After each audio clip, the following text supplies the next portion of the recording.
Maigdi kami, mahiling kaming crocodile. Educational tours ining ginibo sa mo ni Aileen. Papahiling kami ning mga crocodile. Yaon digdi kami sa Palawan. Yan. Ito ang palibot kang crocodile na ano.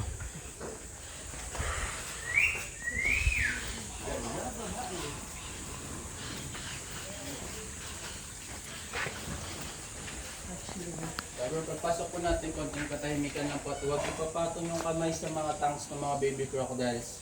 Kaya po nilang tumalon at makaputol ng kamay. Pasok na po tayo. Okay.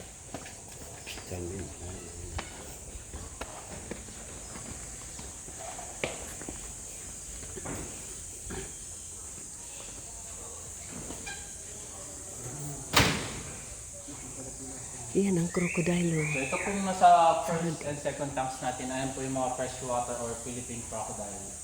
Nagbabawal na po yung paghuli at pagkatay sa kanila.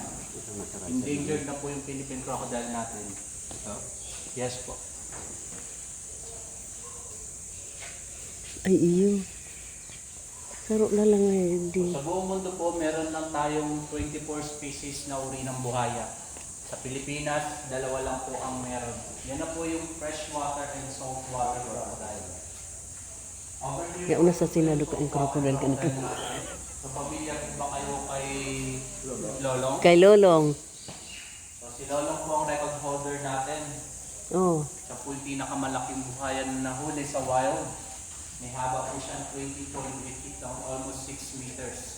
Ang Indo-Pacific crocodile po natin, sila yung lumalaki ng 6 to 7 meters or pwede pa pong mas malaki doon. Yes, sir. So, sila rin po yung pinaka-aggressive sa wild. Ilang taon pa lang po, Mark? Ang mga nandito po sa hatching house natin is 3 to 5 years only lang po. So, hindi pa po yan yung adult size ng mga crocodiles natin. Later on, makikita niyo po yung mga adult size. Ang freshwater po natin, 2 to 3 meters only lang po yan at less aggressive. Pero it doesn't mean that they will not bite. Ang crocodiles po natin is wild and carnivorous.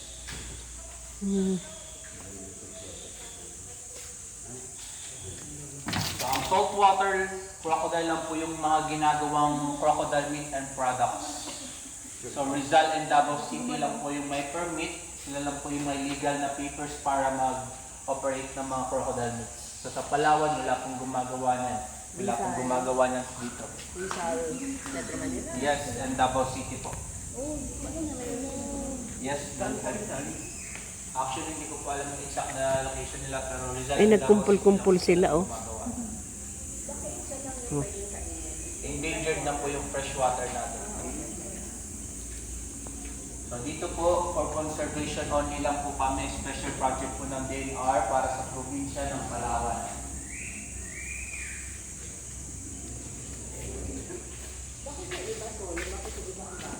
So nakikita niyo po mga solo na yan po ay mga aggressive, at yan po ay mga dominant na. So sinama po natin sila sa mga maliliit, kakainin lang po, ubusin lang po nila yan.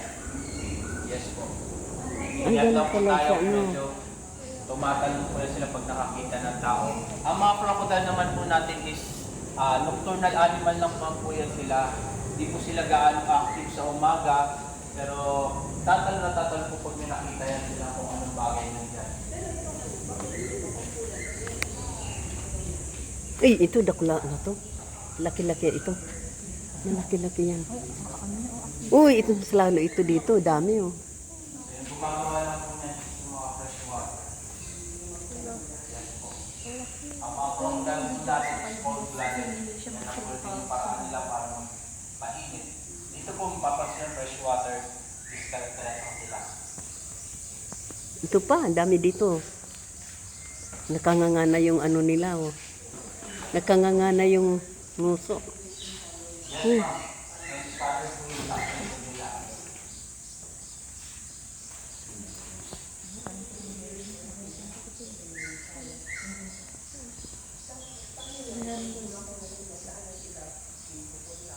Ito ang wild, ano, saltwater crocodile.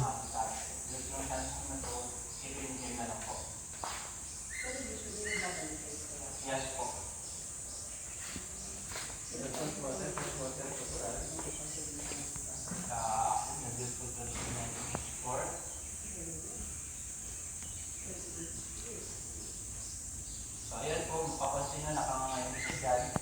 just inagutom na or gustong malakmal.